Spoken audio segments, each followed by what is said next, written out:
So, welcome to Norse mythology and runes casting.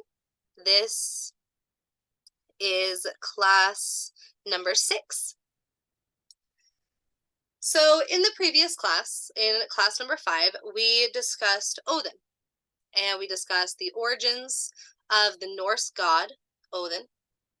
We did some meditations where we meditated on the ideologies surrounding Odin, as well as the way that we perceive Odin and um, who Odin is to each one of us. And something that I find very, very important when working with runes is understanding the culture that runes came from and understanding Norse culture, understanding ancient Norse culture, and which means understanding the pantheon of gods and goddesses that exist within Norse mythology. But today, we will not be going over any of the gods. Today, we are going to focus strictly on runes and the definition of runes, or the definition of each one of the runes, how to read runes, and how to do spells with runes, how to use runes as talismans, as well as how to use runes for divination reading. So using them to read someone's past, present, future, to talk to them about their personality, to talk to them about their hopes and dreams, and all of the things that make up a person. So, first of all, before we get started, I would love if everybody could raise your hand or talk in the chat or whatever you would like to do to tell me if you have been to one of our previous runes classes before and how many classes you've been to. And if the answer is none, that is completely fine. I've attended 3. Awesome. I haven't attended any. Awesome. That is totally fine. I don't think I've attended any. Okay, cool. Awesome. This is our first. Yay!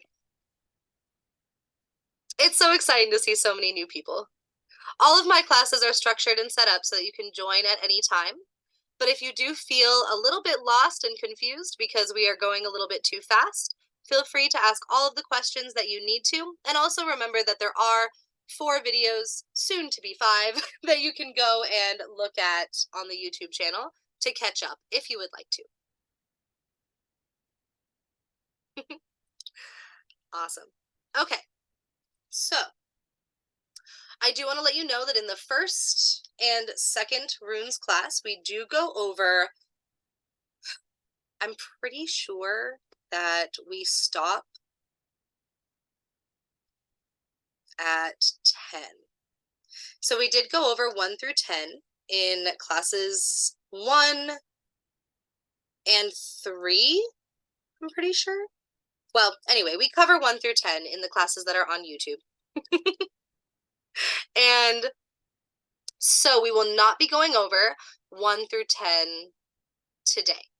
But this slideshow will be available to you on the website so that you will be able to go over them on your own, and also using the recorded videos on YouTube. And also in classes to come, we are going to go back and cover a lot of these as well, because they require a lot more thought and we have to go over them a few times for everybody to be able to understand them. But I want to make sure that we get through all of them. So today we will be starting with number 11. So because we have students here, instead of doing my normal thing where we go over the elements, earth, air, fire, and water, and what they mean in Norse mythology and in Norse tradition and Norse belief, which is something that I do way too often in all of my classes. I know that. We've probably gone over the elements 400 times for those of you who have been in all of my classes.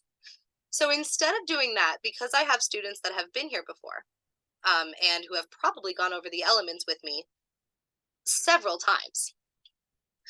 If the rune, we are starting with the rune Isa. And if the rune Isa represents ice, so we can assume that that is related and a derivative of the element water, as well as the element earth.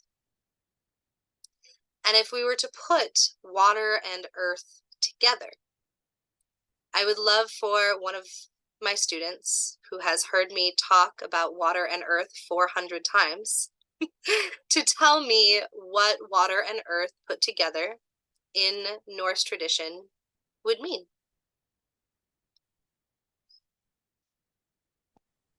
Aside from the Norse tradition, you make mud. Yes, definitely. Yeah.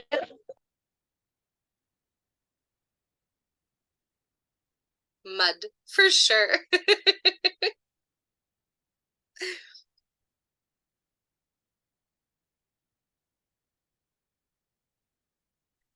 What about the symbology and ideology of water mixed with earth? And ice, for some reason, throughout Middle Eastern, as well as a lot of European ideologies surrounding the elements, ice usually represents a mixture of earth and water. I can see it representing many other things, but it traditionally and usually is seen as a symbol of earth and water put together. So yeah. It is. Yes, you're right, Kelsey. Definitely.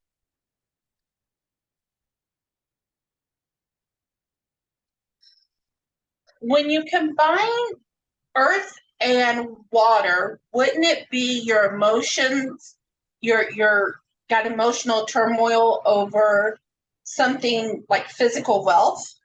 Oh my gosh, yes. Exactly. Thank you. Beautiful. So, earth is the representation of all things that we can touch. And wealth is one of those things. Wealth, animals, trees, plants, clothes, house, dog, our pets, our family, our well-being, our health, our physical health, the things that you can touch on your body. Earth is a representation of all things that you can touch. And it can also represent, yes, Angel, exactly, growth. So anything that you can touch that exists on the physical plane also usually tends to grow. It tends to live and exist. It tends to have a lifespan, even if we're talking about something like a rock. Even though it's not going to live like a flower or a tree or a bug or human would, it still has a type of lifespan, where it starts out as a large big rock and over time maybe becomes sediment, maybe becomes a river rock, maybe it breaks down, and so on and so forth. So all things that we can touch usually tend to change. They usually tend to grow. They usually tend to have lifespans. They usually tend to transform. And all of that is represented by earth. Water is the representation of our emotions. It is your joy and happiness. It is your grief and depression. It is all of the emotions that you feel inside of you. It is the emotions of everything that exists and lives and breathes on the planet. Everything that lives, depending on what you believe, usually has some sort of emotion. You could definitely debate whether or not a tree has emotions, But on a metaphysical level, it is the emotions that tie all living things together. It is the empathy that is felt by all living beings. It is the process of sympathy, the process of empathy, and the process of spreading joy, the process of spreading sadness. Water is a representation of all emotion and how all emotion is connected throughout the entire world and the universe. And earth is everything that you can touch, as we talked about. So, when you look at the Isa rune, yes, it symbolizes clarity, stasis, challenges, introspection, watching and waiting. But there's so much more within that when you look at the elemental representation of the rune. So, what do you think that if you take what we discussed and talked about, the ideology and symbology of water being emotions, empathy, love, and earth being all the things that we can touch, including our money, wealth, but also including our family, health, growth, prosperity. If you were to take those two things and squish them together, yes, you get things like emotional clarity. You get things like physical challenges. You get things like introspection, especially emotional introspection. And you get things like watching and waiting, which is what this rune represents. But if you were to just look at the element and you did not see the definition written there, and you just looked at those two elements and squished them together, what do you think that would represent?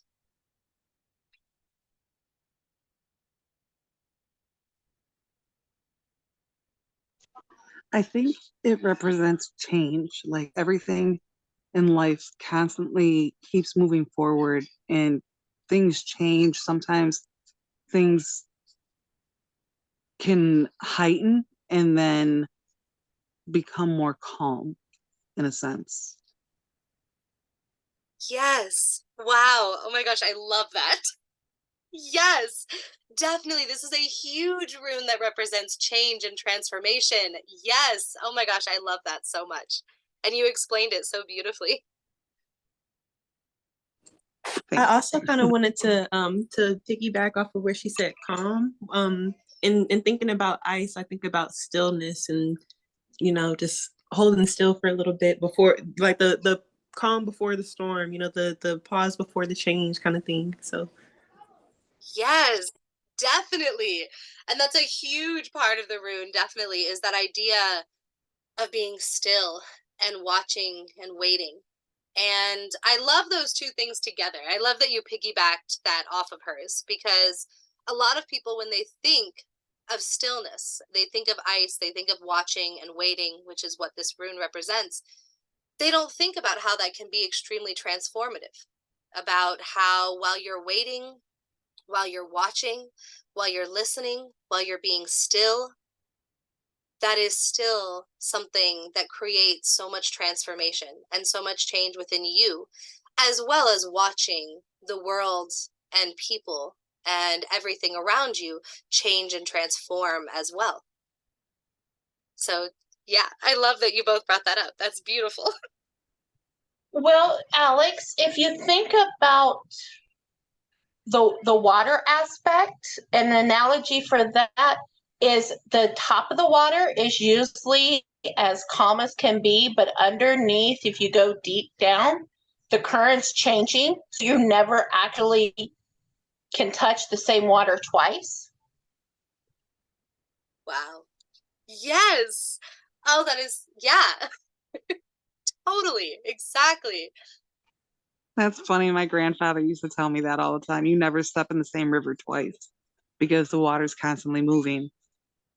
Like it could look still as glass on the top and the current is constantly moving underneath it. So that's totally what my granddad used to tell me when I was little. Aww. And that is such a beautiful and metaphysical quote as well. It means so much literally, because you literally can't step in the same river twice, and it's a very literal quote, but that's also very metaphysical, and it can mean a lot when you look at it metaphorically. And I love that. I'm going to look at the chat really quick to see what people have said. Yes, Andrea said the earth and water are 1/2 part of the body. Yes, exactly. Yeah, water makes up most of our body, and obviously the representation and symbology of earth are going to literally be the bodies that exist on us and our physical health. So yeah, exactly, totally. Let's see, Kelsey, it allows you to be able to look within and without in its reflection. Even elementally, you're looking outside your physical plane and inside your emotional plane. Ice is also usually a blockage. Water simply flows around and chips away at. Wow, that was beautiful. Yes, I completely agree. And that was gorgeous. So beautifully put. Thank you. And if you think too, which is something that I really enjoy doing with all aspects of paganism and witchcraft, but if you look at the atomic structure of ice, it looks still, just like we were talking about.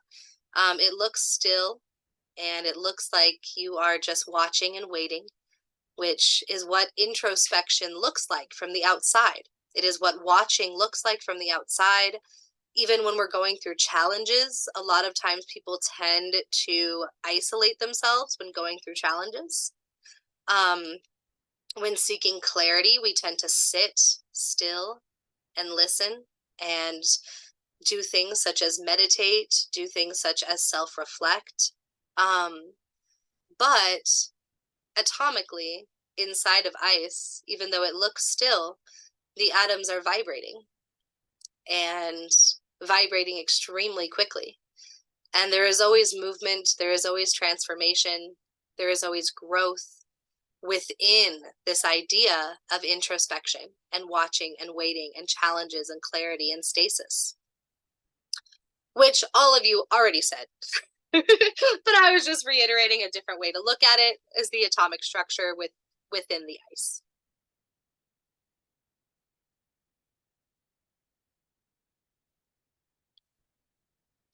So, if somebody was to get the Isa rune within their reading, what would you tell them? Now, obviously, when giving a runes reading, you're not going to have just one rune. You are usually going to have multiple, and you'll be reading what they mean next to each other and what they mean when put on to a rune's cloth. If that's how you read, we'll go over many different ways to read. But let's say you just drew one rune, and this was the rune that they got. What would you say to them in a reading?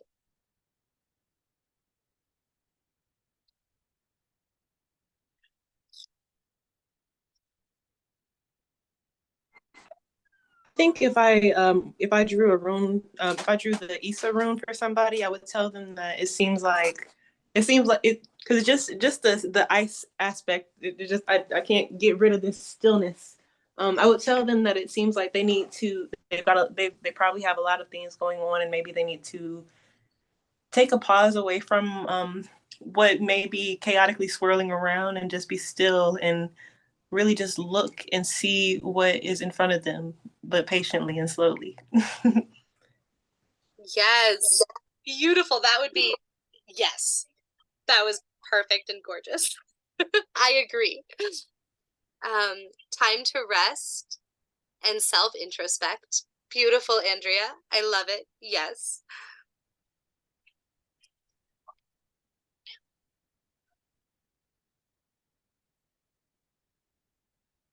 Okay, come on down. Yep, there you go. Lay down, you're fine.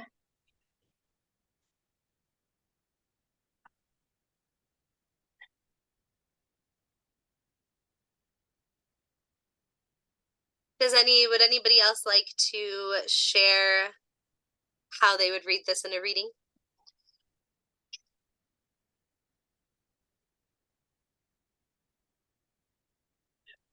To me, I think when I see the Isa ruin, it's when I envision ice, I envision something fragile but strong at the same time.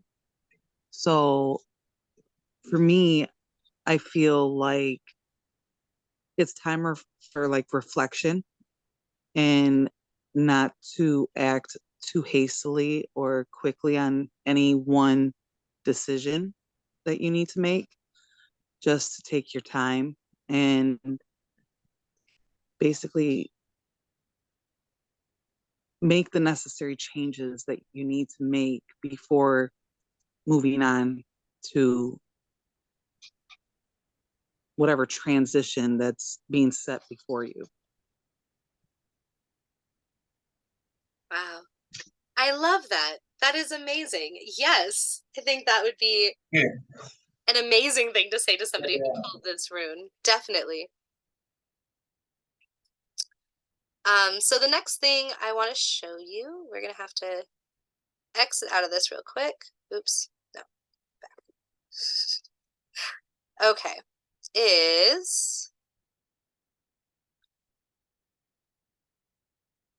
which is something I should have added into the slideshow, but no, I don't want the meaning. I just want an image. So I would like to show you guys.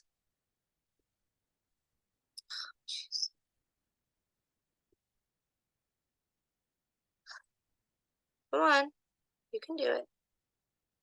No, you can't.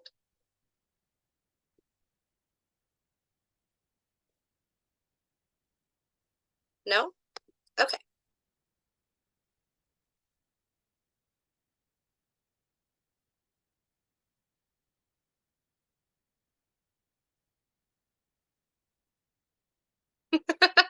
Of course. Okay. Come on. You can do it. No, you can't do it. Of course, during class, my computer decided that it is no longer going to function. And it won't let me click on absolutely anything. I just wanted to show you the symbol of the rune. Okay. Well, it won't let me click on it, but maybe it'll let me zoom in. Okay, so let me zoom in. Cool. Thanks, computer. Okay, so this right here is the Isa rune.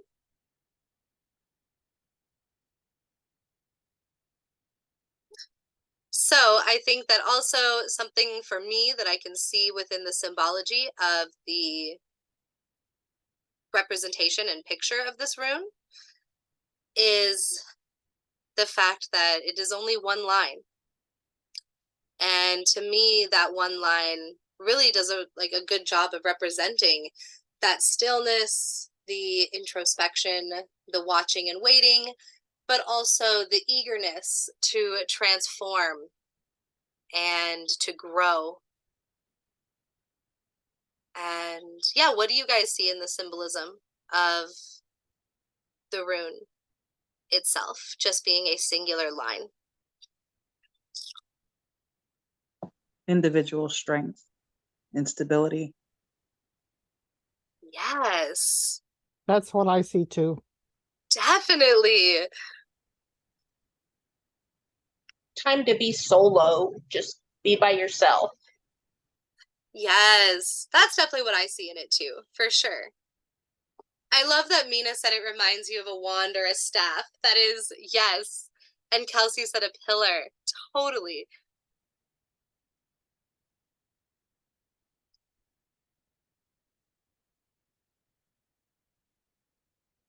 Awesome.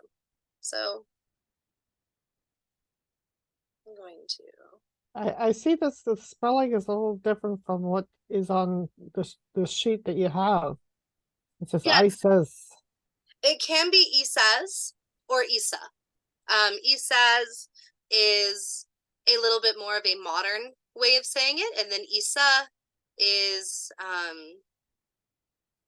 the way that it's written in a lot more Norse texts. Both of them are correct. Both of them mean the same thing. It is just different spellings and different pronunciations. You have Isa's up here at the top, and then in the picture down here, you can see Isa. Okay. My computer is like super mad at me right now. Okay. Okay, cool. So hopefully it works next time I try to show you.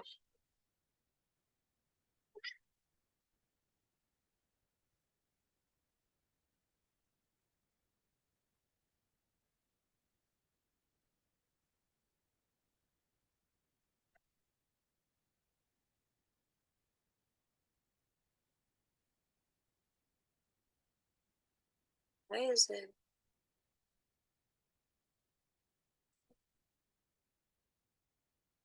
Okay.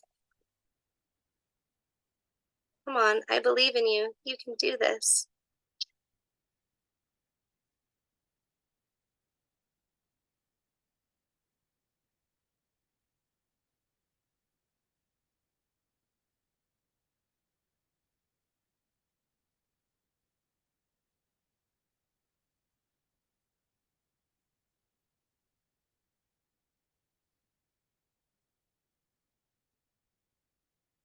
Okay. Well, anyway, let's move on. It's not letting me click the slideshow button right now. My internet is fine. I don't know what's going on. But yes, I am blaming it on Mercury. It's so, you know, this is all Mercury's fault. I agree. So, anyway, if we move on. It's Loki's fault. I know. If we move on to, there are actually two different pronunciations of this rune, and it can be Hera or Jira. The more that I research and the more books that I read from people who have translated the Norse language, the ancient Norse language. Obviously, we're not talking about modern Norse languages. There's a very big difference between modern Norwegian languages and ancient languages that were used to create the Elder Futhark runes. But it looks like the correct pronunciation is Jira. But I have heard Hera many times when doing research. So, Jira or Hera. But it represents the year. And it symbolizes cycles, completion, change, harvest, and reaping rewards. This rune is represented solely by the element earth. And it is pretty clear and obvious that it represents earth now that you know the meaning of earth. As we talked about, earth is all things that we can touch, and it is also the growth, prosperity, wealth, and the manipulation of all the things that we can touch.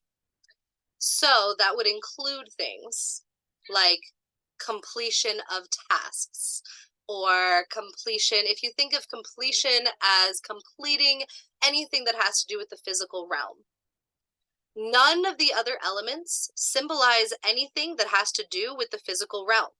So, fire is represented by action, by all of the actions that you make in every single moment of your life, and all of the actions that are made simultaneously by all living creatures every single day. And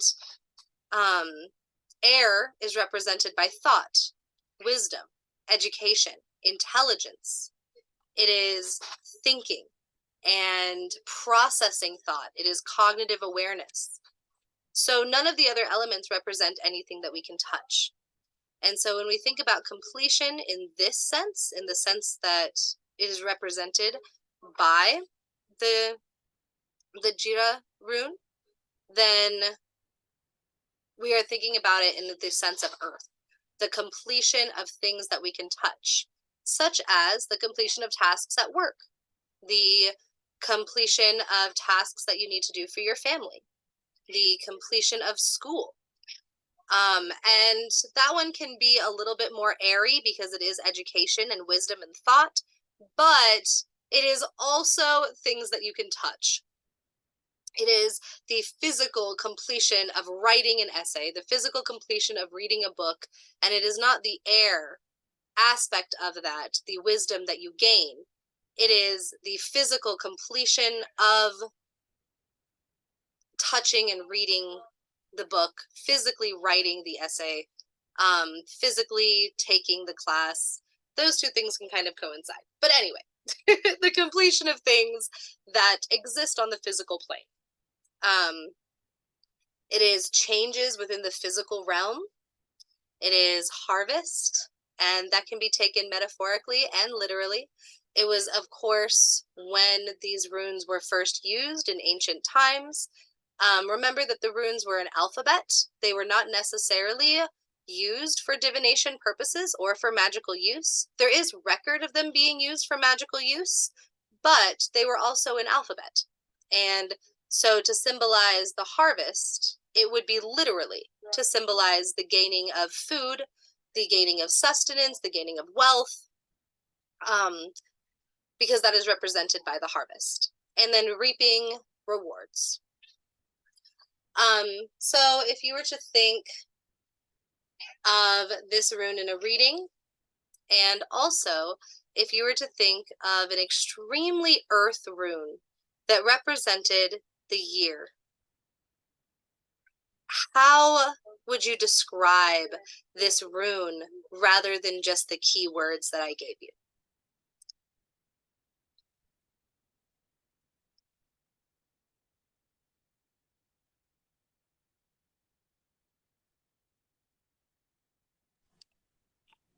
I think I would imagine it being some kind of round, just because it's got to do with cycles and completion. Yes, definitely. I could see that.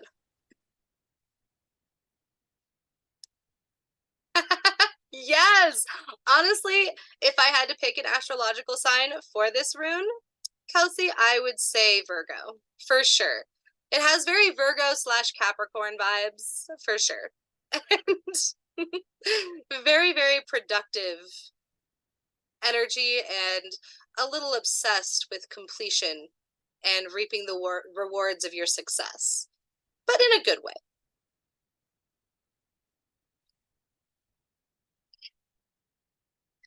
Yes, determination and seeing things through to the end and feeling fulfillment in doing so and empowerment. I love that, Jen. Yeah, definitely. Exactly.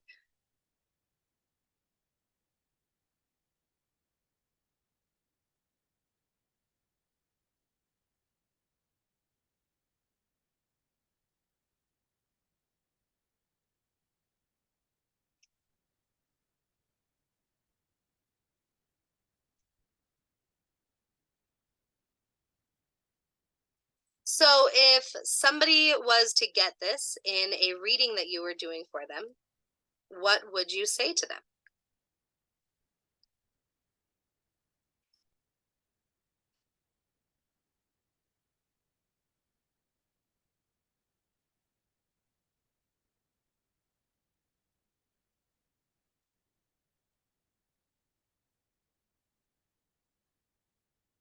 Yes, I love that. Becoming abundant. It's time to focus on goals. Definitely. Yep, goals be met. I love that. Like it's time for achievement. Like things are gonna come to the head and you're gonna reap the fruits of your labor. Yes, I think. I agree.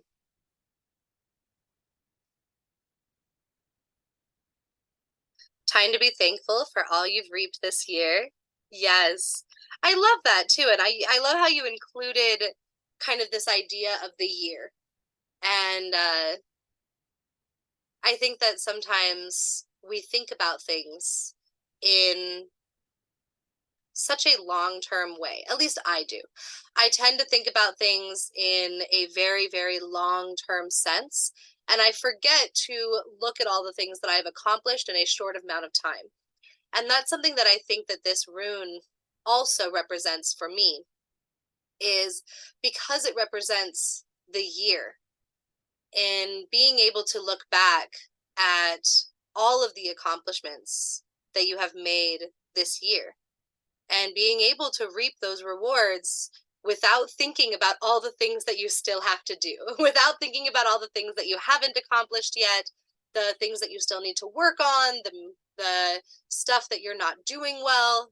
Instead, thinking about all the things that you have accomplished just in one year. Yes, an end of a cycle, beginning of another. Yes. Your hard work is paying off. Embrace it. Yes. See, that's I've had to be really intentional on that too. Because when you really focus on just the year and you give yourself that time frame, looking back and seeing all of your accomplishments and all the things that you've done in a year is a really beautiful thing to do, rather than just thinking about all the things that you still have left to do. And kind of that idea of living in the moment, I feel, is represented by this rune as well. Even though it's not explicit,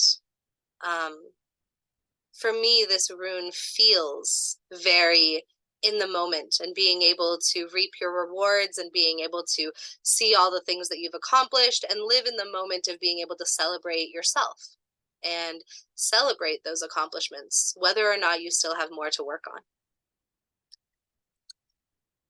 It is just a very September. I think to me, it gives a very October vibe too.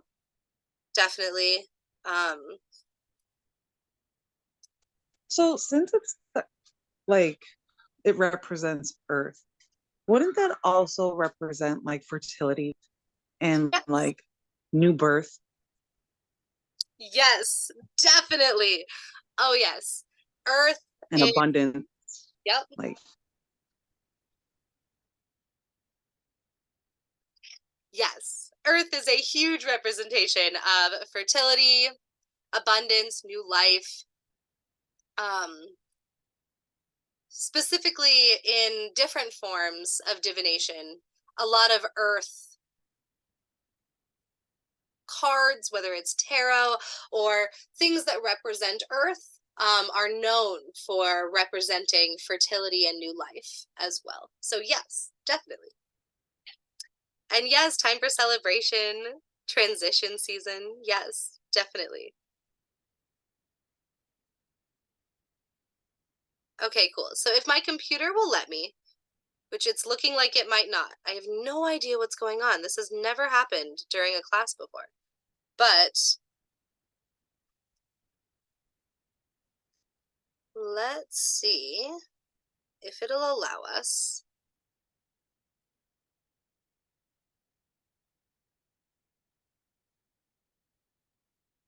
No, it's not going to allow us. Really?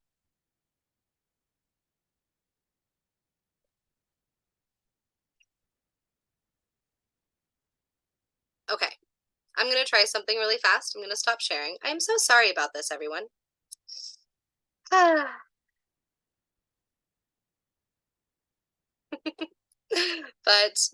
let me try something really quick.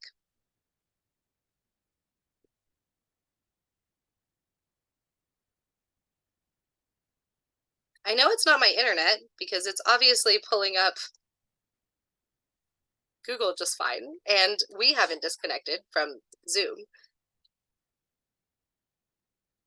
So it's not my internet. It really is. It's just Mercury retrograde. I have decided it doesn't want my computer to be able to work.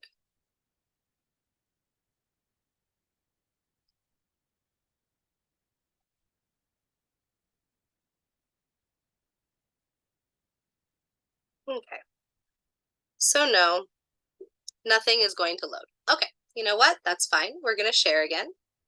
And we are just going to, instead of doing that, I'm going to have all of you pull it up yourself on whatever form of technology that you are using. Go ahead and pull up the Jira rune so that you can see it. How would we do that without losing the connection with Zoom? Usually Zoom will just let you pull up another window without losing Zoom. Like I was doing, where I was just kind of pulling up other windows without losing Zoom, even though currently my computer's not letting me.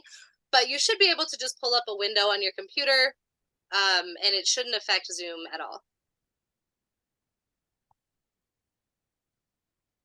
Or if you have your phone next to you, you can also just like look it up on your phone, if that's easier.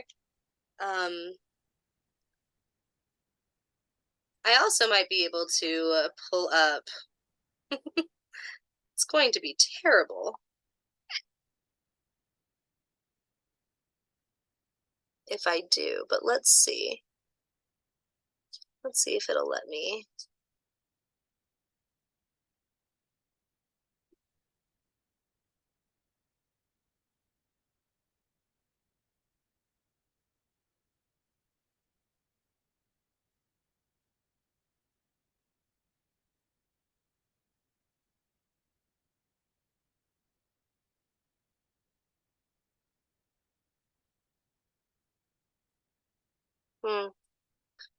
Nope, it's not gonna let me do that either. Okay. That is fine. I was gonna try and pull up the whiteboard to see if I could draw it for you guys. But it's not letting me do that either.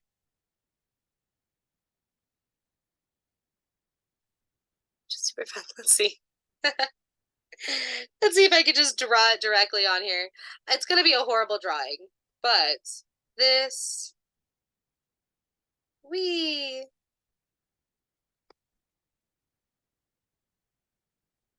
this is the Jira rune. Can you guys see that? Yes. Awesome. It is obviously, if you look it up on your phone or your computer, it's going to look much nicer than that. But that is essentially what it looks like. And yes, I can definitely see balance for sure. Definitely.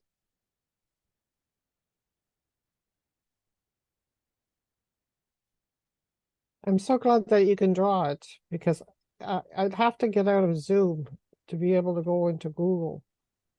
Oh, I'm so sorry. I know, it's technology, man. Thank you. Of course, no problem. So I can just start doing that until my computer decides that it wants to be nice. So what do you guys see in the symbol of this? And hopefully some of you were able to look at it on on your phone or computer. But what do you see in the symbolism of this rune, and how do you think it represents the year and cycles and completion and changes and harvest and reaping rewards and so on?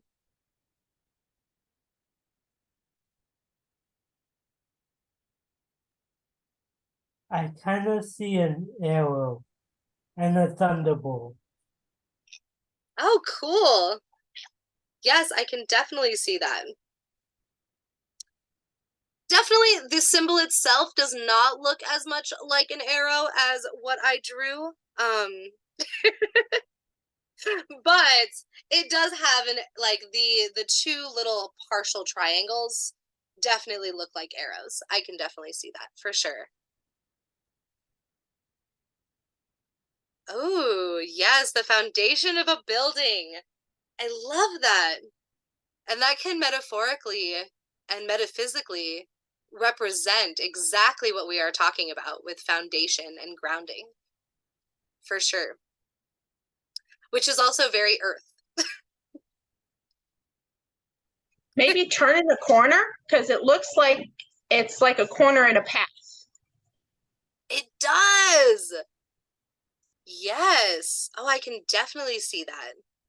And it does look like a greater than and less than sign. It does.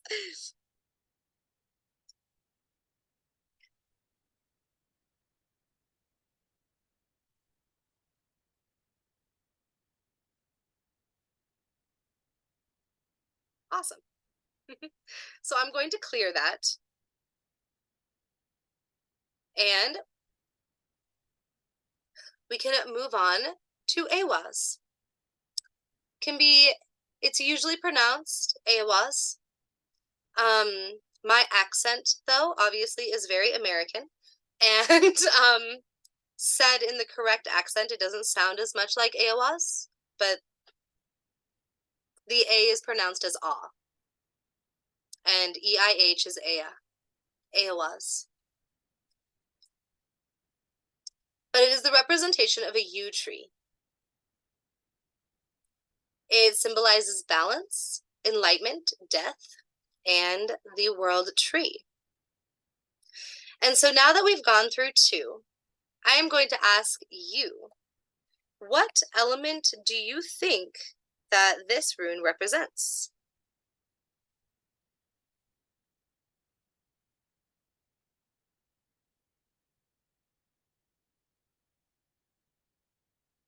I see a Norse symbol in it. Yes, I can see that too.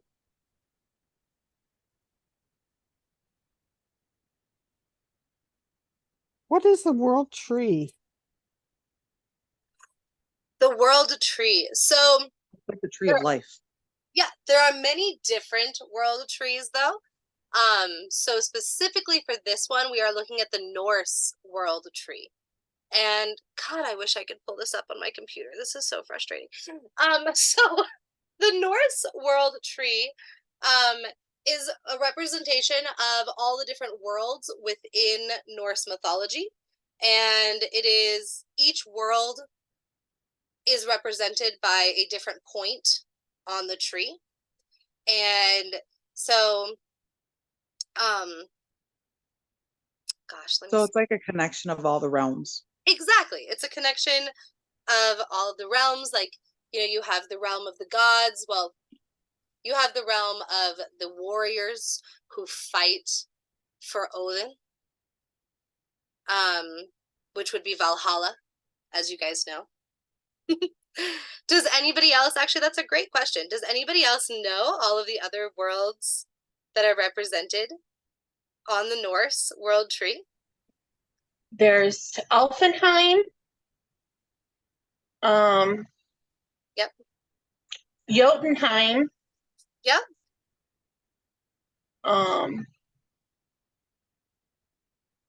What's the Asgard? I'm drawing a blank on them. That's all the only ones I can think of tonight. No, that's okay. That was really, really good. Can anybody else?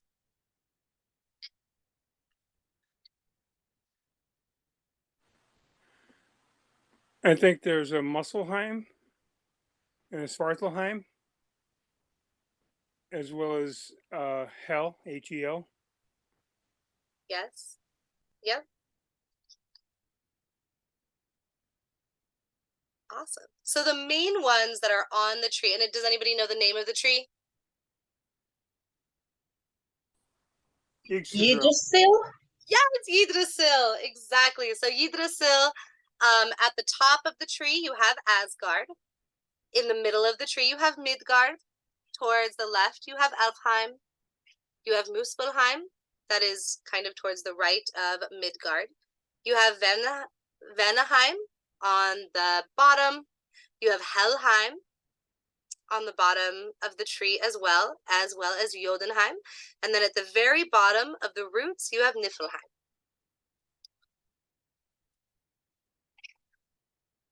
And so that is the world tree that they are talking about. I encourage you to look up a picture of the world tree. I wish I could show it. This is very frustrating. But yes, so in this instance, there are many world trees throughout many pantheons and throughout many different forms of paganism and mythology. The one that is probably most commonly known, especially in the Western world, is the tree of life and the tree of death that are associated with the Kabbalah. But that is not the one that we are talking about tonight. We are talking about the Norse world tree, which is the one that I just described to you. And we, by the way, for anybody who is wondering, we live in Midgard. That is where all of the humans live.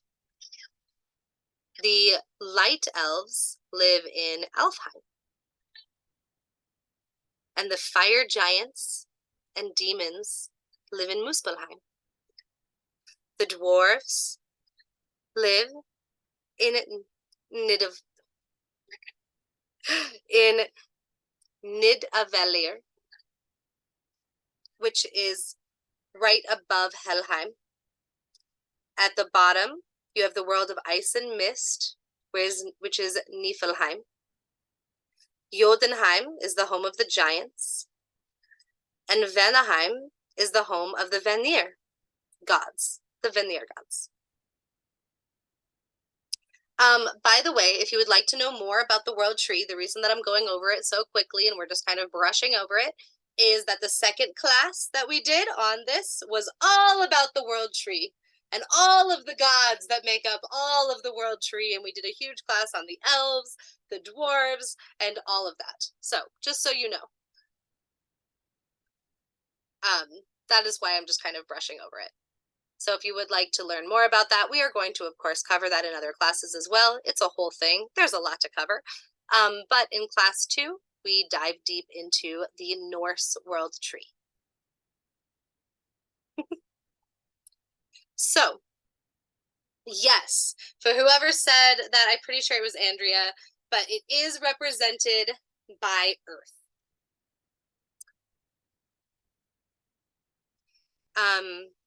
Which was kind of, I guess, a little bit self-explanatory with the yew tree, but still. So with Earth, of course, you have balance and enlightenment, but remember that the element to these runes is extremely important. There are certain runes that also represent enlightenment, but you have to look at the element behind the rune. So when we are talking about specific runes, certain runes that are going to represent air are going to represent enlightenment when it comes to wisdom, which would be very important to Odin. The god Odin his whole deal is wisdom. His whole deal is gaining knowledge, and he is represented by air. But if you are looking at enlightenment, exactly, Kelsey. Yes, that's why I was exactly. So when you are looking at enlightenment in an earth sense, you are not looking at it in the way of gaining wisdom, gaining knowledge, gaining this idea of enlightenment of the mind. Instead, we are looking at enlightenment of the body. And enlightenment of the body is going to be extremely different from enlightenment of the mind.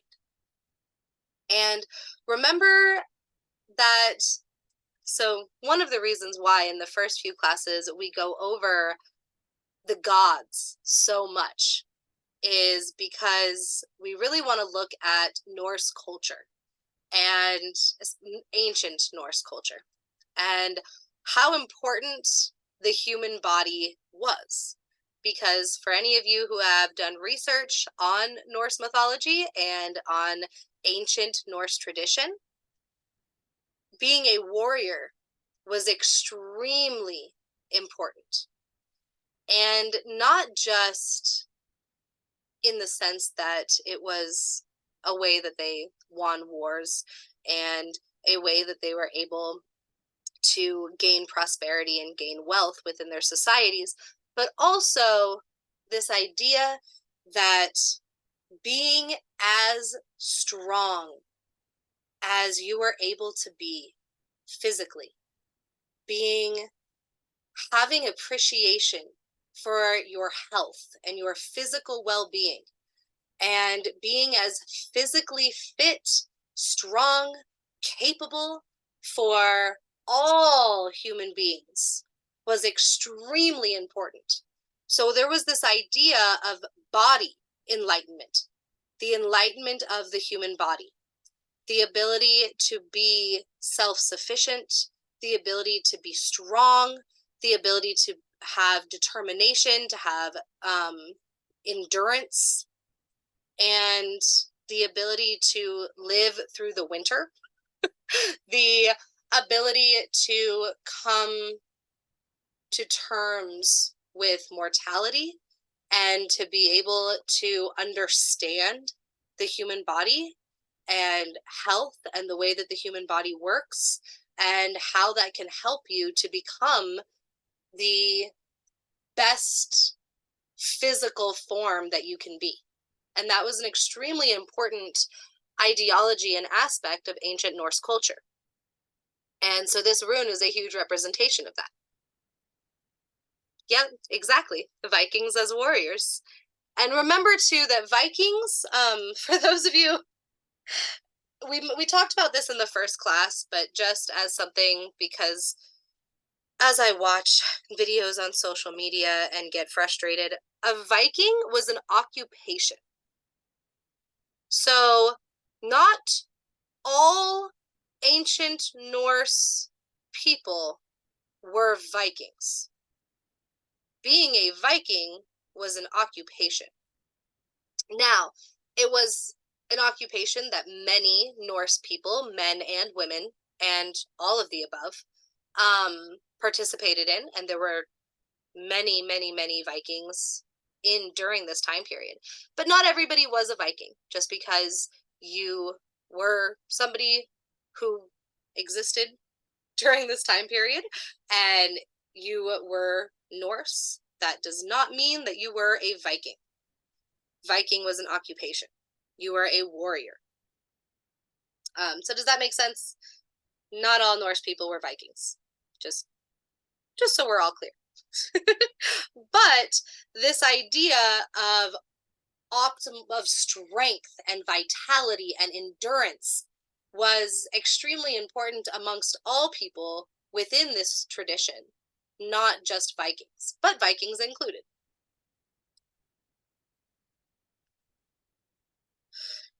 That's awesome, Andrea. I remember you telling me that. That is so cool. So does everybody understand this idea of the difference between earth enlightenment and air enlightenment? You have enlightenment of the mind. You also have water enlightenment and fire enlightenment. You are going to see the word enlightenment many times when reading runes. And remember that you have to look at the element to kind of figure out what type of enlightenment we're looking at.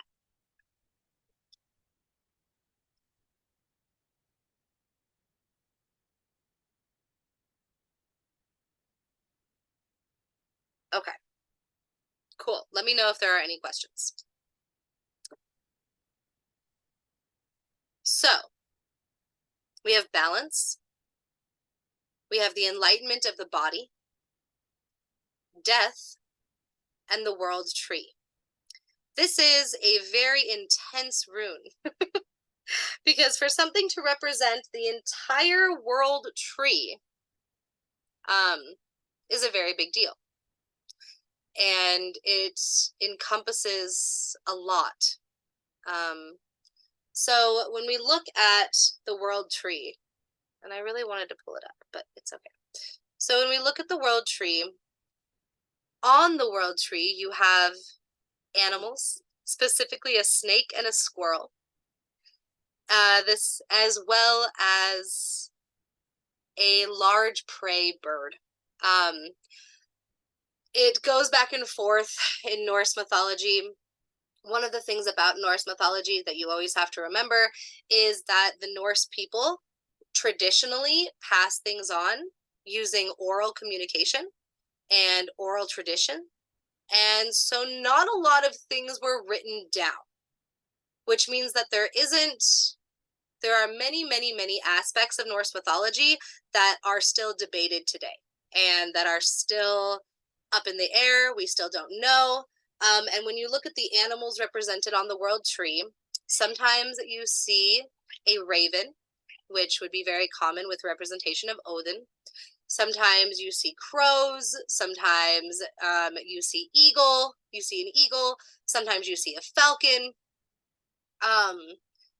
It was a large bird, which is kind of all we have been able to truly agree on, is that there was a large bird represented on the world tree.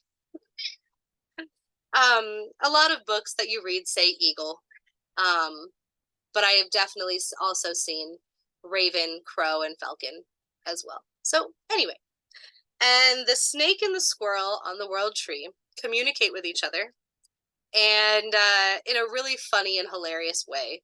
They spread gossip, and the squirrel tends to communicate with Asgard and Midgard and Alvenheim and Muspelheim.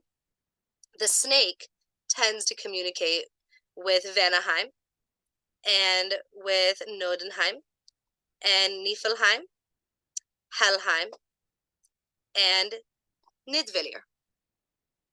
And they spread information back and forth across the world tree. And it's kind of this really hilarious game of telephone where the squirrel really wants to piss off the snake and the snake really wants to piss off the squirrel, and they kind of just talk shit back and forth. And the myths behind it are really, really interesting. I encourage you to read some myths about the snake and the squirrel on the world tree. It's pretty hilarious. I love the mythology surrounding them, but they pretty much just play this game of telephone back and forth to transfer information from all of the creatures that live on the top of the world tree and all the creatures that live on the bottom of the world tree and in the middle of the world tree, which is one of the reasons why people say that humans only get bits and pieces of misinformation that is spread to them about what the gods are doing, what the gods are saying, what the elves are doing, what the elves are saying, and what the dwarves are doing, what the dwarves are saying, and they come up with all of these incredible stories is because they're getting their information from the snake and the squirrel. And the snake and the squirrel are playing a game of telephone and lying to each other. And that's where you get the misinformation about the gods in Norse mythology. That's of course, yes. This recording will be available on the YouTube channel. It is just DiviNation Academy on YouTube, and you will find all the recordings of all the previous classes for Norse mythology. I was answering a question in the chat. Of course, no problem. So, anyway, the world tree. So, the world tree can be represented in many ways, and normally it is represented by the idea of the gods and human connection to the gods, as well as human connection to the elves, the dwarves, and to all of the entities that exist in all of the different realms, including the fire giants, and including all of the mythological beings that took part in not only the creation of the earth, but also everything that the earth is going through, the transformations and changes that happen, the seasons, and also the wars that happen, which remember that war and battle, being a warrior, was an extremely huge part of Norse mythology and Norse culture in ancient Norse times. And so, because of that, you cannot leave that out of readings. And one of my biggest pet peeves is when people kind of leave this idea of being a warrior and fighting and this aspect of being extremely strong and dominating over enemies in a metaphorical way. They leave that out of a lot of readings because it's not really part of everyone's culture. But I truly believe in respecting the culture in which you are using as a form of divination.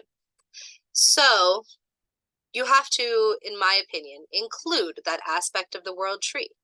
And a huge aspect of the world tree is Valhalla and Asgard, and Odin's wish to win in Ragnarok, the big war between the gods. And so you have to add this idea of being a strong warrior into this idea of your runes reading. And it is a huge part of the Eowaz rune is this idea of being physically strong and to have a lot of endurance. Excuse me. I think I need to get some water. But now that I have kind of explained all of that to you, what do you think the definition of this rune in a reading would be? And I know we haven't talked much about the world tree, but from just kind of the bits and pieces that I did tell you about, what do you think the definition of this rune would be in a reading? And while you think, Sorry. no, that's okay. I'm so sorry. While you think about that, I'm going to get some water really quick. I'm so sorry. Give me 2 seconds. I will be right back.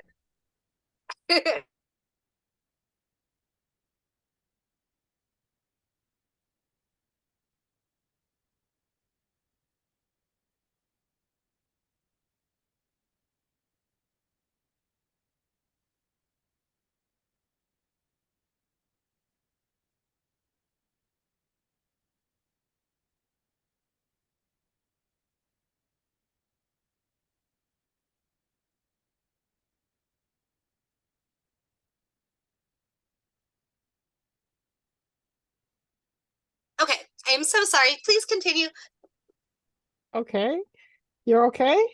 Mm-hmm. Okay. I look at it with the words that you put through is like a progression. You're going from balance, and then you're moving up to enlightenment, and then you have death, and you're part of the world tree. So it's a progression of each word. Ooh. I love that. Yes. And it's amazing that you were able to kind of get that from me rambling about the world tree. So that's wonderful. Yes, definitely. It's like an ascension from one level to another. Yes. Wow. See, I definitely just felt like I was rambling a little bit, and you guys totally, I mean, you're brilliant, so. But yes, exactly. Definitely.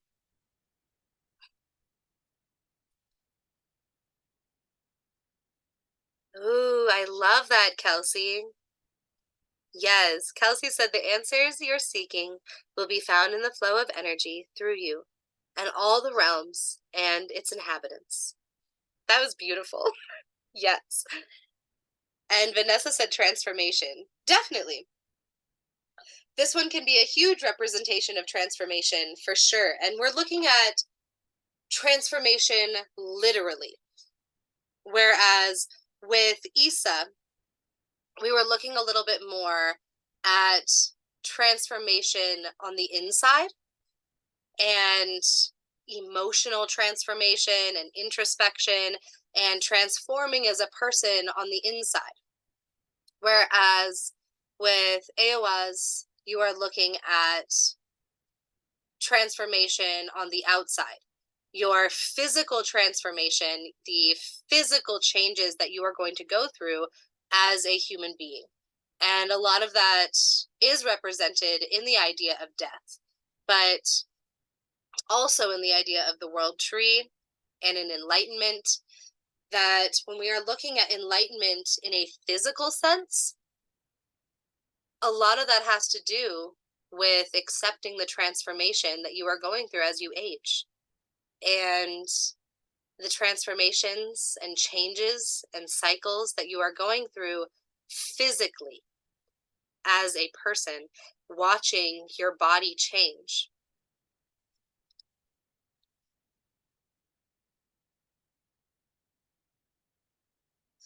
Yes. So this rune, and I love how you guys already said this. It was beautiful that you were able to get that from, yeah, the tiny bit that I gave you about the world tree.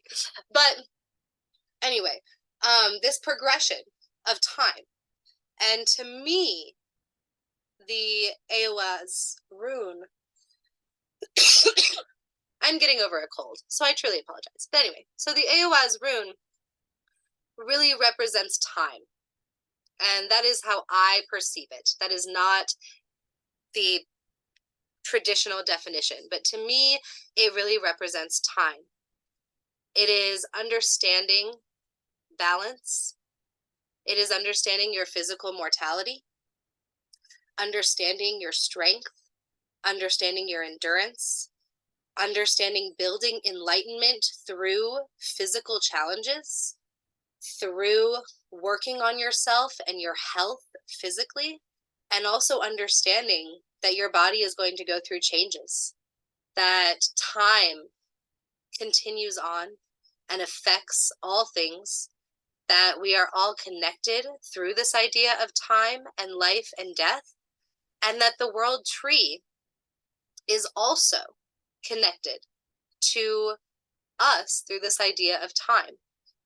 That is specifically in Norse mythology, something that's very special about these gods is that they can die.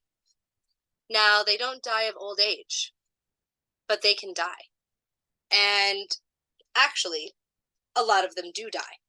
A lot of them are killed, and they do experience mortality. And I think that is something that connects us to the gods, and it connects us to the world tree. It connects us to enlightenment, to change, to transformation, to death, that not just humans, but the gods die, the elves die, the dwarves die, and that we are all connected through this idea of time and this idea of death.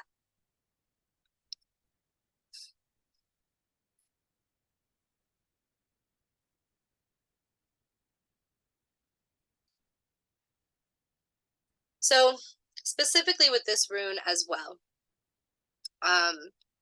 with its representation of the yew tree, and something that is very special about all beings that exist, including dwarves, elves, giants, gods, humans, that not only do we all live and we all die, but that we all fight our own battles.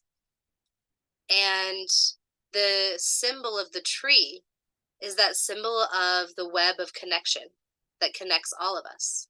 And to me, this rune not only represents time, which is something that connects all of us, that we are all affected by time. The gods are affected by time because they are basically sitting and awaiting this war of Ragnarok. And time will soon be the demise of the gods. That it's only a matter of time before Odin will die, and all of his warriors will die, and the gods will fight a war. But not only are we connected to this idea of time, but also we are connected through the tree. And the tree, especially the yew tree, represents the web of connection that connects all of us. The snake, the squirrel, the bird, they represent how we are all connected through speech, through communication, through storytelling. And to me, this rune is just a representation of how connected we are to the gods, to the elves, to the dwarves, and that not only do you have to accept and realize your own mortality, but also your immortality. And whether that means that you have a soul, or it means that the particles and atoms that make up your body will continue to exist for all time. They have always existed, and they always will continue to exist.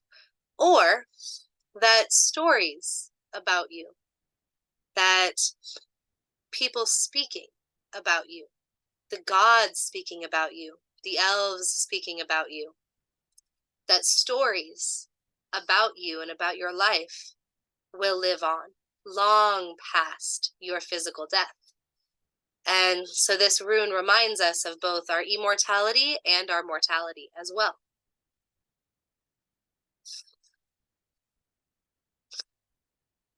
Yes, definitely. Hell definitely pops up for this one as well. Especially Helheim,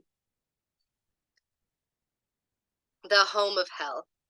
And this is hell not only in the way that you're talking about it, Kelsey, which yes, that as well, for sure. But also we have Helheim in the Norse tree, which is where all of us will go. Yes, some people in some books talk about it as the place that like the dishonorable dead go. But really, anybody who wasn't the greatest warrior of all time is going to go to Helheim.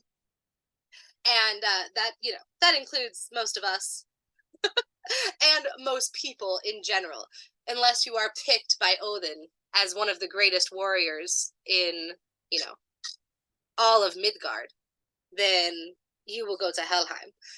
And I think that that is also something that connects people as well. It is. It is your own personal timeline. Exactly. Yes.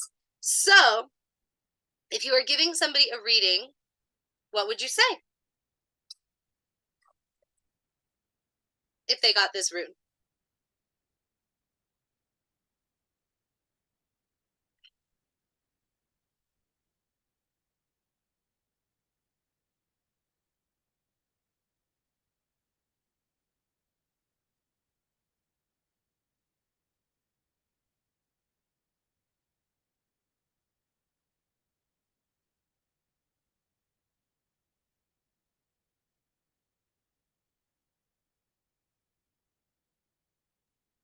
I think I would tell them to try to, in a sense, hear their elder spirits to help them along their journey in their own venture and their own journey, like to help them make their decisions the best they can, in a sense. Yes. I love that. Definitely.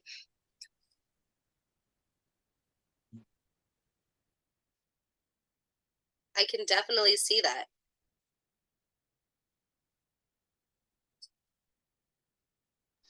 Because when I look at the tree, like how I feel like it's a timeline.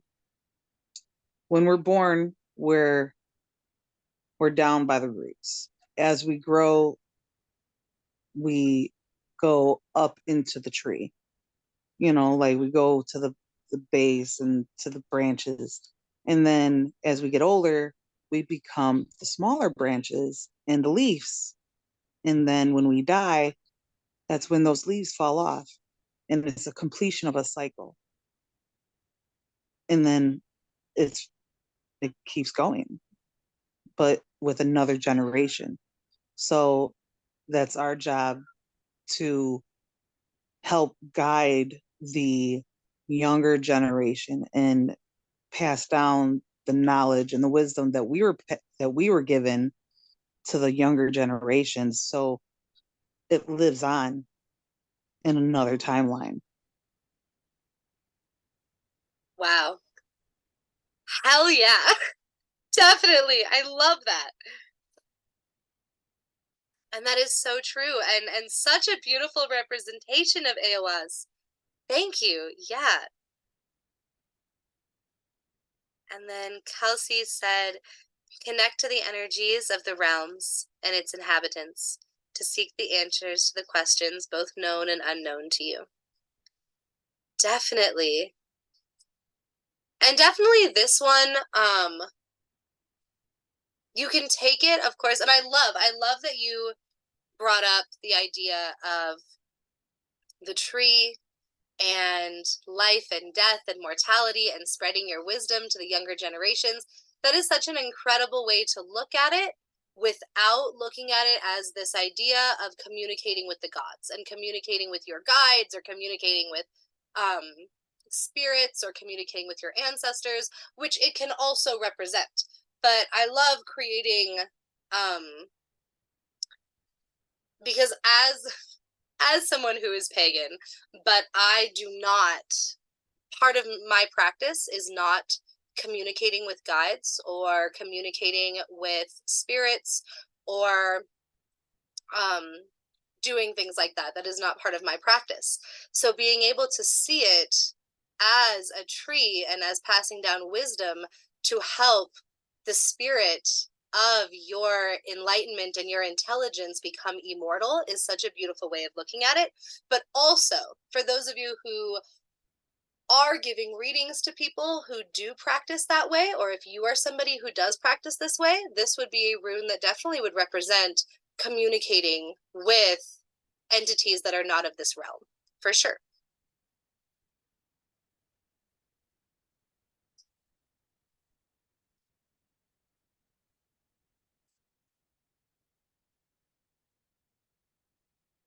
Awesome. I love that. Thank you all so much.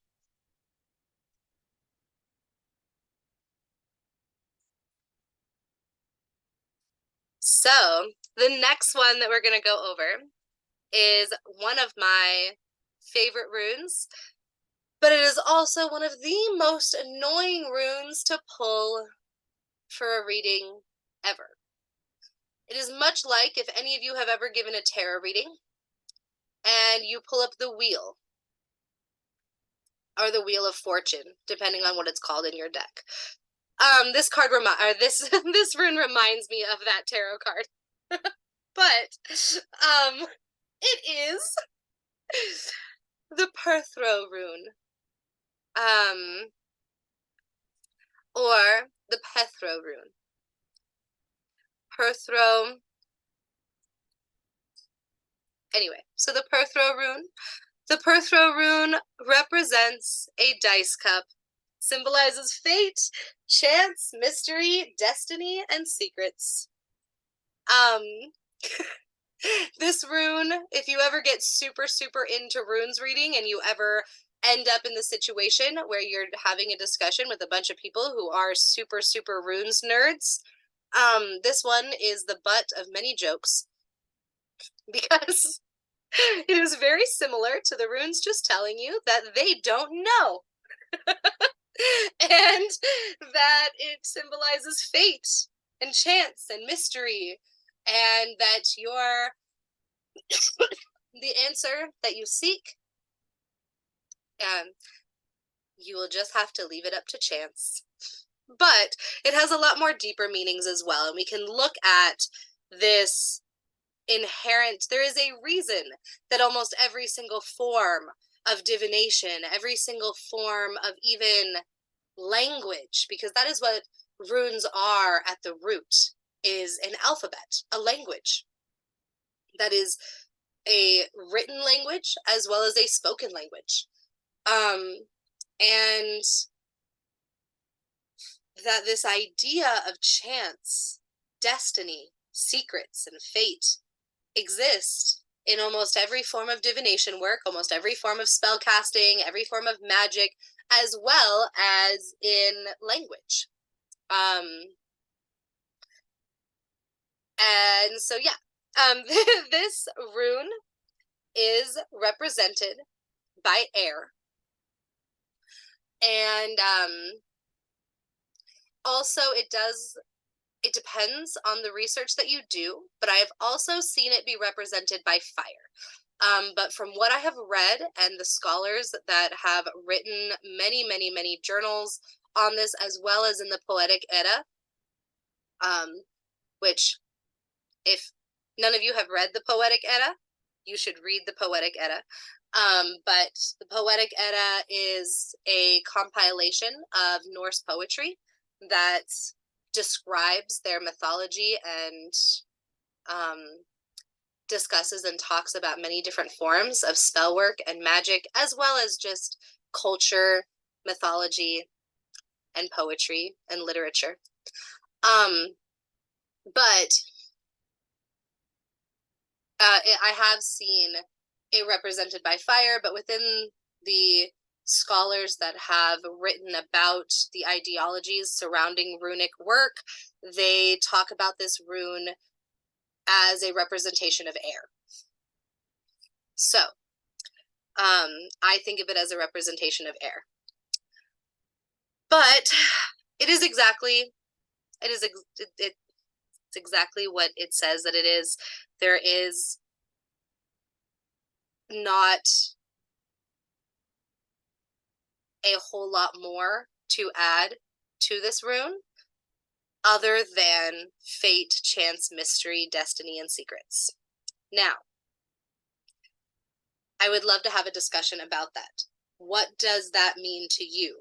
If you pull this rune and you've asked a very deep and intense question that you really need to know the answer to, what does it mean if you pull the dice cup?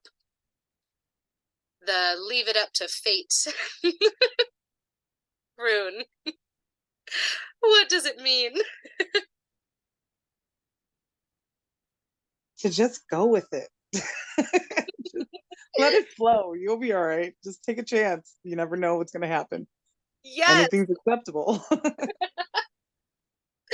Exactly. Yes. And like I said in the chat, like that's totally me. You know, like I'm a Libra. I'm an air sign. You know, like I am indecisive as hell. And sometimes like I overthink. And then that makes me like I get anxiety because I'm like, oh my God, what if that's the wrong decision? What if I miss something? You know? So then I'm like, oop, I'm gonna change my mind. I'm gonna go over this way. And then the wind changes and I'm like, nope, I'm gonna go back over this way. It's like a squirrel with ADHD.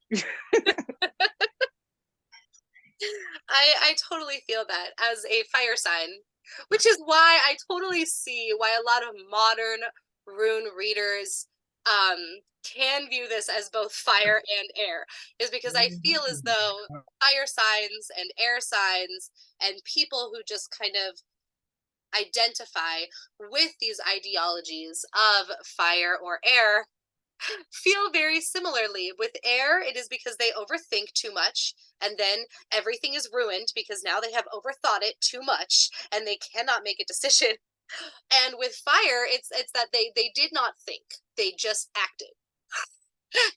And instead of thinking before they acted, they just acted, and now they have no idea what they're doing. And yes, Kelsey, I actually love that, and I love that you mentioned that too. It can be seen as just simply movement. That sometimes we have absolutely no idea which way to go. And the runes aren't even going to tell you which way to go. But you must simply move anyway. There must be movement anyway. The only constant in life is change. The only constant is movement. So, even though you have absolutely no idea what you're doing, you have either overthought it or haven't thought it, and you aren't quite sure what you're doing, movement will happen whether or not you make a decision. Movement will happen whether or not you make a choice and whether or not you know what you're doing. Movement will happen anyway.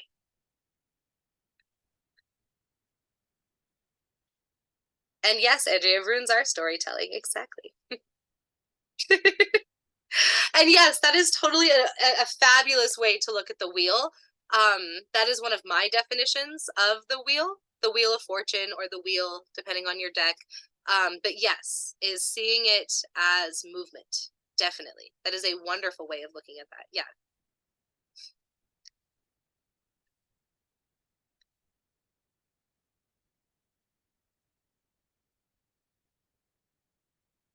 Yes, flowing where the wind takes you. Yep.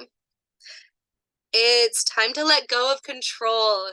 Yes, letting go of control and fear will allow you to move forward if you simply trust and the dice fall where they land. Oh my gosh, I love that. That is an incredibly gorgeous way of putting that. So beautifully said. Yes. It is time to let go of control is one of my favorite ways to read this rune when I'm giving somebody a reading. That it's time to let go of control. That it is going to that blah, blah, blah. That it is time to let go of control, and that things are going to happen, move, change, transform, and move forward no matter what. And it's time to just trust that you have put in the work, that you've put in the thought, that you have put in the energy, and that things are just going to happen now. And it's time to just let them happen without trying to control them, and without trying to know what's going to happen next, without trying to be ahead of what's going to happen next, without trying to know the person's next move. You just have to let things go and let go of trying to know the answers. And keep pushing forward. Yes. It is what it is and shit happens. Yeah. Yes, don't worry or fixate on what you can't control. Exactly. And though this rune is extremely annoying, there's a reason it's extremely annoying for humans. Because we like to know what the next step will be. We like to know what we should expect. We like to know at least a little bit of what is going to happen next and where we're going and how we should prepare ourselves. And in so many cases, I know it's a cliche, but life is what happens. Wow, oh my God. Life is what happens while you're busy planning, or whatever that cliche quote is. But exactly. So life just happens. And sometimes we prepare for everything. Sometimes we overthink everything. Sometimes we think that we have prepared for every single move. And then life happens and you didn't. You didn't prepare for every move. And you just have to see what happens next. And it's a mystery. And expect the unexpected. Definitely. Yeah. There is, of course, in this rune as well, this life happens and then you die. Totally. But there is this idea, of course, within this rune of destiny. And there is a different way to read this rune as well. Within Norse mythology, you have the fates, which are typically represented as goddesses, but they are a form of deities that are kind of like divination magicians, but who string together destiny and who create humans' destiny. And if you are somebody who believes in destiny, then this rune can definitely be read as trusting what deities have in store for your destiny. I am personally not somebody who believes that there is a higher power that is controlling my destiny, but that is totally awesome and amazing if you do. That's definitely an incredibly Norse pagan way to view things, and trusting that a higher power is that you can let them take the reins and let them take control is another way to read this rune.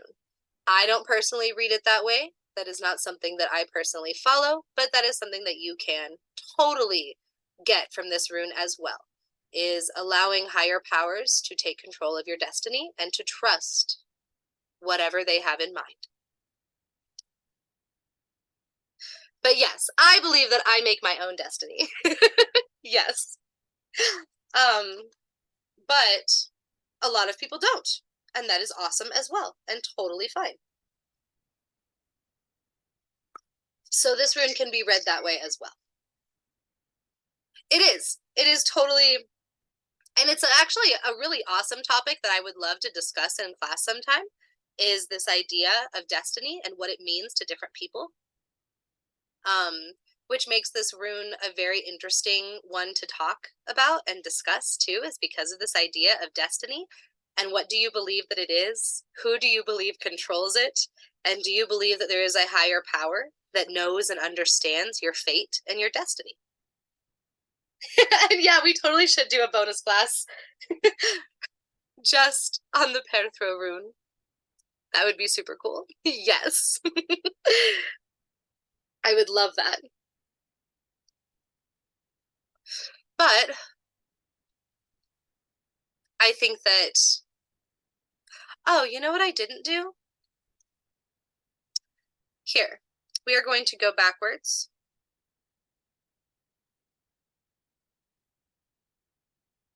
Just a bit, so that I can show you what these runes look like. So if we go to, I showed you guys the Jera rune.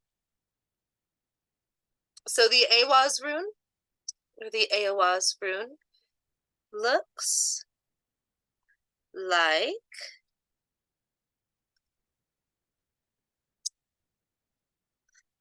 this.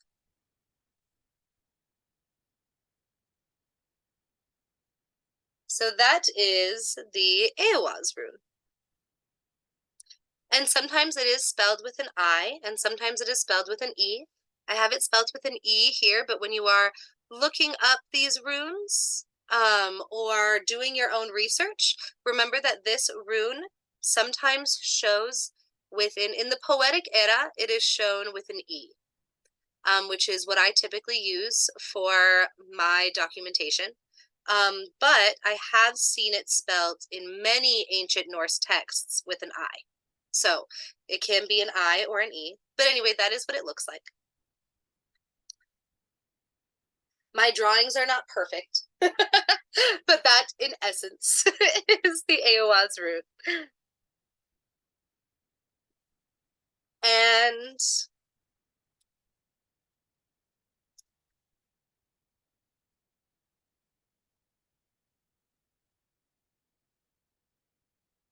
hold on, where is the, oh, right there. Okay. So then this one's a little bit harder to draw. Of course, because why wouldn't it be? It's the annoying rune. But this one kind of goes like that. And then like that. It is kind of in the shape, you know, this goes out a little bit more. Let me get the eraser. Okay. Oh, awesome, awesome. Okay, so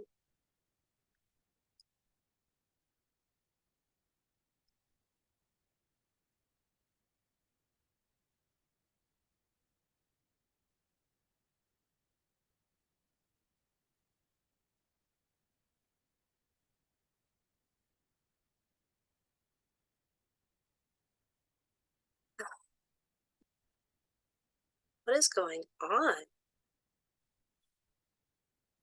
Okay, so it's meant to kind of look like a cup.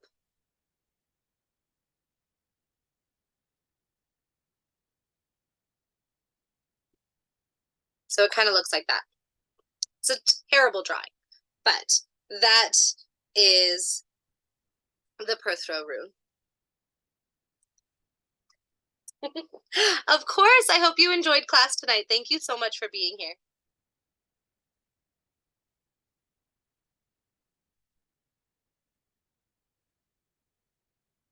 So,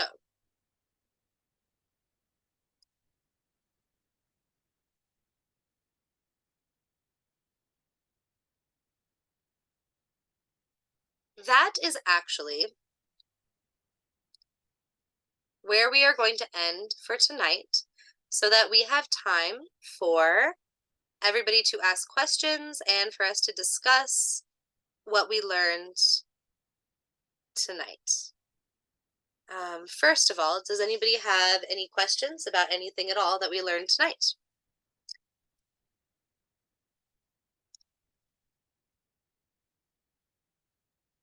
Just a quick one. Odin, Yes.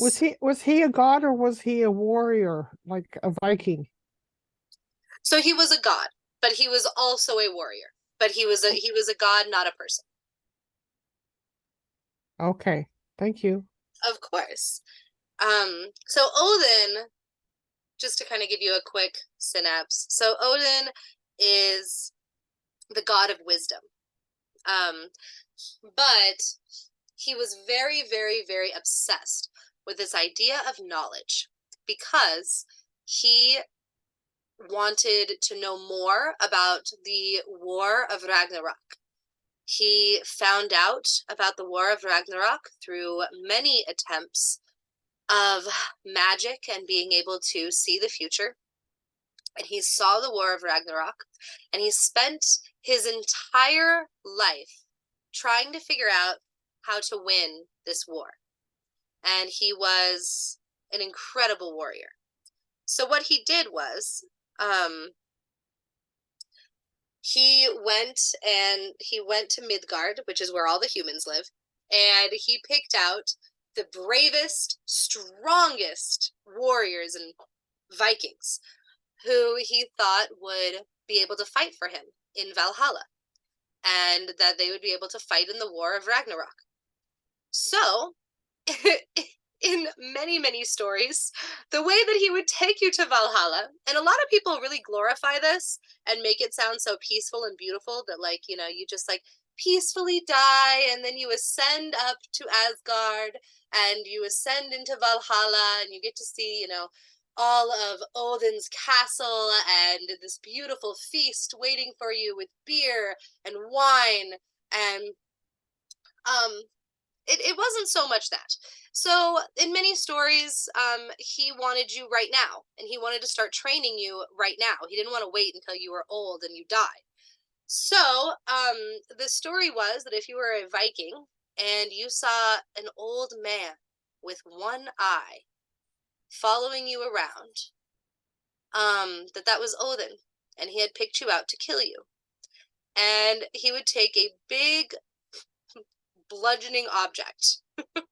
Sometimes it was a staff, sometimes it was just a gigantic stick.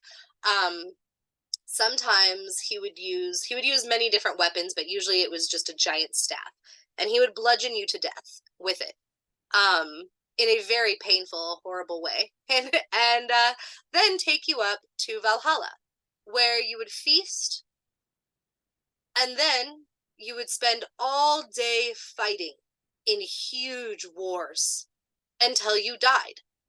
And then you would go back to feasting. And then you would fight in huge wars until you died. And then you'd go back to feasting.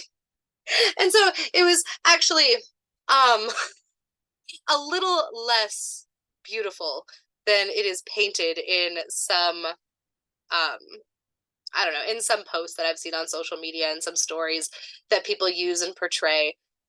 It was not as glorified as they make it seem. But he also sacrificed himself many times to be able to win Ragnarok. He hung himself from the world tree to sacrifice himself to himself so that he could find out magically using runes, in a sense. That's a big, beautiful story. You should look up the story of Odin hanging himself and sacrificing himself to himself on the world tree. It's a really cool story, and it has a lot to do with runes and their use in divination work. It's very cool. But yeah, he hung himself and sacrificed himself to be able to find out more about Ragnarok. He also sacrificed and cut out his own eye to be able to find out more about Ragnarok. And in the end, he lost. So it's kind of a tragic story. But anyway, that's the story of Odin.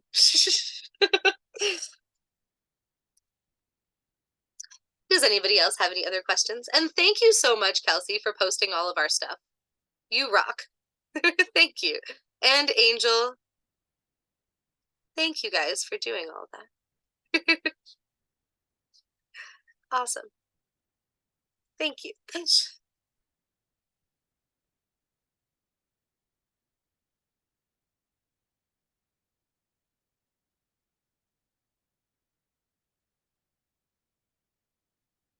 All right.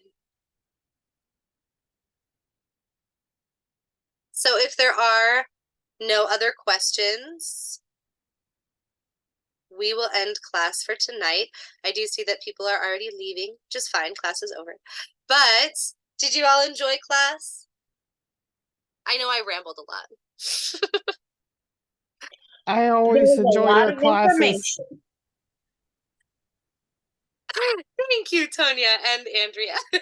Thank you so much. And it was a lot of information. It was. And I'm so glad that you enjoyed class, Andrea. It was definitely a lot. It was even a lot for me. And I was trying to figure out kind of how to say all of it without sounding like a rambling mess. So thank you. Oh, this is the first time that this has popped up on my Facebook notifications. And I was like, what is this? And I clicked on it and it took me to the link and I was like, oh, that sounds kind of cool. So I was like, I'm going to check it out. And I came in. I'm really happy I did because, I follow all this stuff, like it's part of my heritage, so it's nice to hear the outlook of other people and get their interpretations. And I can kind of bounce them off of my own interpretations to broaden a spectrum, so it's really nice. And I will be definitely coming back. Yay! Oh, I love that so much. That is definitely what I try to do as well. So thank you. I am so glad you came tonight. Yay!